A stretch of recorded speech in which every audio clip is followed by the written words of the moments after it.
Hi, I've got two new anchor videos to show you, but before I do, let me explain just a bit about what I did in the tests. The idea for these tests was to test these so-called rock slots. That's this long slot shape that's on the top of the fluke here, and the idea is that in the event your anchor becomes tangled or jammed into rocks or any other kind of debris, cables, chain, anything like that. The theory is that you can position the boat up overhead, back over top of the anchor, and allow this shackle to slide to the back end of the shank. Then you can draw the anchor out backwards. That sounds like a great theory, and I'm sure it does work for those rare occasions. But there's some question as to whether or not this tripping slot or rock slot is going to cause some problems when you don't really need it to be in action. One theory will say that maybe you'll have the anchor set properly, chain will be at the setting end of the slot, and then in a wind or current reversal, maybe your boat drifts up and over, and let's just say that the anchor gets tripped when you don't want it to. So I'm going to try and test that and see if it will, can I get it to slide along the slot just under kind of normal wind shift type anchoring? And then if it does, will the anchor then reorient itself and reset? So that's kind of the goal of the test. So this anchor here, it's a Manson Supreme. It's got two places to attach the shackle.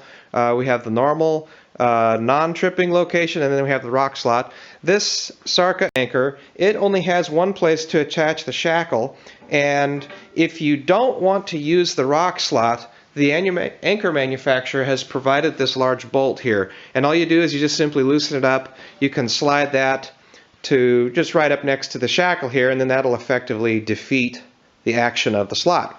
One other little difference is that the manufacturer installed and provided this shackle for this anchor. Now, I haven't talked to him directly to find out exactly the ins and outs, but I believe that stainless steel was chosen perhaps for slipperiness or the ability for this shackle to slide properly, and also this shape. Rather than a bow shackle, which is somewhat circular, this one is more of a U shape, and it was like I say, it was installed. The ear has been ground off, and I believe the idea is they don't want you to take this off. They just want you to use another shackle to attach your chain. And indeed, this shackle slides nicely, and it doesn't seem to have a tendency to jam or foul. Now, I don't have any instructions with this anchor. I bought it secondhand, and maybe the Manson people have some advice, but I don't know what it is.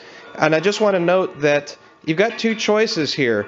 You can put a shackle in here in this fashion and then use another shackle to attach your chain, but I did notice that it does seem to kind of bind a bit. When it's about like this, it doesn't really want to go. So I'm pulling on it now and it's not moving.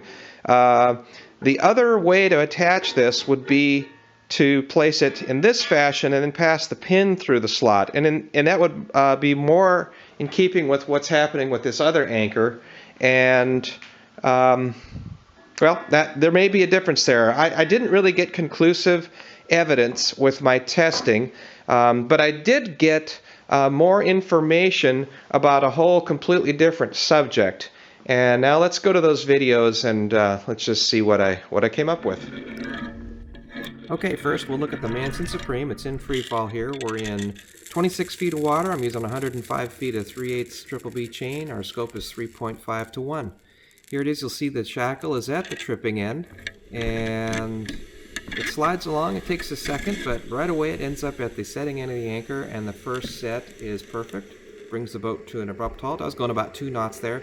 Now for these reverse tests, I've slowed things down a bit. Previously I've used 3.5 knots on that simulated wind or current reversal. There's a crab there checking things out on the left. So I figured this 2-knot reversal would be a little bit more realistic. It might match things a little better with reality. So the second set there, you saw the anchor remained engaged with the seabed. It just rotated around. There's the chain is ghosting by there on the right for this next test. I've edited these videos to cut out most of the dead airspace. So here's the third attempt, and the anchor is spun around, and you'll see it's moving here. It's going to keep moving. I'll let this roll. The anchor does not reset here. You'll see here in a bit there'll be some seabed attached to the fluke. I do not see seabed impacted into the roll bar. Some of you may say, well, gosh, you can't just expect an anchor to reset if it's in motion. And that's certainly true for some anchors, but there are anchors available that will set under duress. I personally, I'm just going to choose those anchors over one that needs to be nursed in the ground. Certainly I cannot ask the wind or current to stop dragging my boat to allow an anchor to set. That's not reality, so I'll always choose an anchor that's more reliable.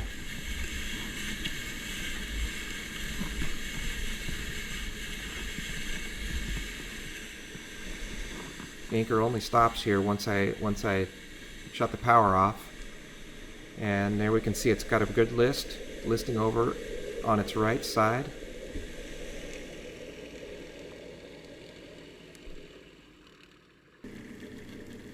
So here's the fourth attempt. I'm just driving the boat back and forth. I'm using the GPS to try to aim the boat right over top of the anchor. That was a good rotation and reset. Here's the fifth attempt. Another rotation and pretty good set. Stop the boat immediately. I apologize for these camera images. That string shouldn't be there, obviously. And this is a new camera setup for me. I haven't used this before, and I think I can make it better. But I wanted to look ahead up along the shank and see the chain. So listen carefully here. You're going to hear some sliding sounds. So what happened was the shackle just very briefly slid along to the tripping end, tripped the anchor, and then immediately it slid back to the setting end. And once again, the Manson anchor is failing to reset after releasing from the seabed. It's been absolutely 100% on its initial setting, but it's real hit and miss on whether it's going to reattach to the seabed on these reset tests.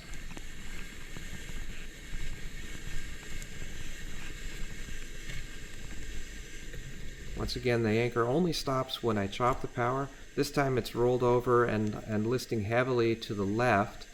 It's almost on its side, and I wish I knew if this was a weight distribution issue or just a physical, the seabed clogging, sort of preventing the tip from just touching the seabed. Maybe we'll never know without really getting a camera, or maybe your hands down in there and feeling. Maybe we'd know. So here we are in the retrieval, and it's not a lot.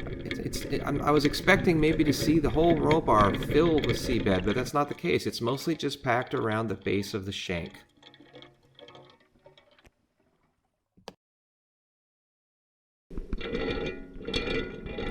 Here's the Super Sarka anchor in its free fall. Same area.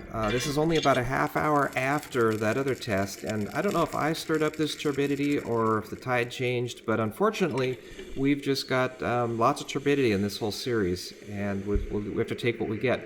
So that was the initial set. Set good, and you can hear the rotation rolling around and kind of tell by the way the sediment's moving. The second set was good. I back down on these anchors at 3,000 RPM and hold it for 20 to 30 seconds. There's the chain going right on over. Now I'm going to let this roll here. That sound you're hearing, that's the individual links clicking along the anchor. So obviously I nailed the resetting. So I'm driving the boat right up over the anchor. I use the GPS and hit it just perfectly, and we'll see what happens. This is slow motion, and you'll see the chain at the top there, and the shackle is visible right at the correct end or the setting end of the shank. And the anchor gets flipped up over backwards, and it immediately resets. Here's the third set. Backing down on at 3,000 RPM, and it's holding real good. So far it's 100%, even if it's flipped up upside down. There's the fourth reversal and set. That worked out great. Stops the boat. And another power set at 3,000 RPM. Okay, the boat's traveling by, and here's slow motion. Listen carefully, you'll hear the shackles sliding. Now we'll go to real slow motion and look for the shank here. I'm really slowed down the motion. You can just see it. It happens so fast. That's the shank. Once again, it's flipped upside down, and I've stopped the motion. You can see at the very bottom, that's the shackle in the tripping end. So the rock slot was in action here. Anchor continues flipping up and over on its back. You can hear the shackle sliding back to the setting end, and the anchor resets right away. Fifth time, 100%. Doesn't matter if it's rotating, released, flipped upside down, this anchor resets, and that was 3,000 RPM. Just to make sure it's a power set. Here we are on retrieval. Let's look closely for any seabed. And this anchor typically has a pretty good blob attached to the toe, but I've never seen anything attached near where the shank or the roll bar or anywhere near the rear of the flukes.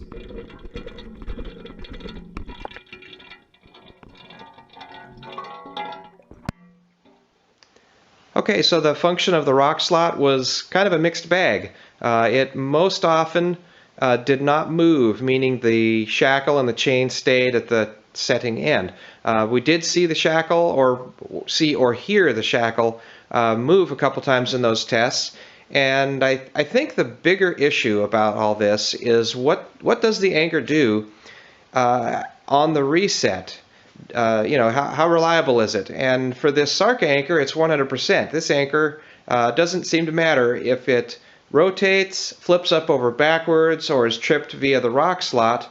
It just always resets. So for this anchor, we can just say it's kind of doesn't matter whether you activate the slot or not. Now, I know some people are going to have a different opinion about that. Some people are probably vehemently opposed to rock slot use. And I'm not vehemently opposed, but I think I'm going to stick with my previous thoughts, and that is I'll probably use the rock slot only when the boat cannot swing. This would be like if I'm Mediterranean style moored, or around here we have deep fjord type anchorages where we tie the stern off to shore. There obviously it's a non-issue because boat doesn't swing, you'll never trip. But this Sarka, it's such a fantastic resetter. It never clogs. Maybe it's just a non-issue. Maybe I'd need some more testing or some more experience. But the Manson, as I've shown in these videos, once again, it's got a problem with clogging or fouling with seabed. The anchor sets perfectly on the initial sets when it's clean. It's fast. Super strong, high holding power. It's just magnificent. But golly, I haven't done the math. It's not quite half the time, but maybe it's 30-40% of the time on my wind or current reversal tests. This anchor releases and does not reset. It just drags continuously. And certainly having the rock slot in use would increase the likelihood of a release from the seabed. This anchor often, if you're just attached to the normal hole, it'll often just rotate in the seabed rather than release, and then it does fine. It never gets a chance to come up on top and skim along. It just stays embedded. But boy, if this anchor releases from the seabed and it has stuff attached to it, it's hit and miss whether it's going to reset. Let's talk a little bit about this. Some people say that this anchor clogs because it has a roll bar. That may be. I did notice in most of my videos that you can see anyway that I really didn't see seabed attached or near the roll bar. I saw seabed more collected around the base of the shank. This base of this shank is very, very large. I mentioned the strength, the immense strength of this anchor previously, and maybe this physical size just gives more opportunity for material to impact. Also, some people will say it's because it's a concave type anchor or scoop anchor, and well, that may be, but I've tested other scoop anchors that don't have a clogging problem. Perhaps it's because of this sharp angle or acute angle. The shape here, the convex shape is extreme, And the angle formed between the fluke and the shank is, like I say, it's acute. So maybe that's part of the problem. Again, this is all just theory. I really don't know. My pictures don't show it clear enough to really make a judgment. Also, in a previous video, I mentioned the somewhat low tip weight. I measured the total weight of the anchor, and then I measured the weight on the tip, and this one is pretty light. It's only 23% of the weight of the anchor is on the tip in this setting position. Also, I mentioned that the tip doesn't touch the table. The point of contact is back here. That could also be a factor. Lots of factors. Without modifying this anchor or really digging into the science of it, we just don't know why. But I don't need to know why. I just know that this anchor has a problem with resetting if it becomes fouled with seabed.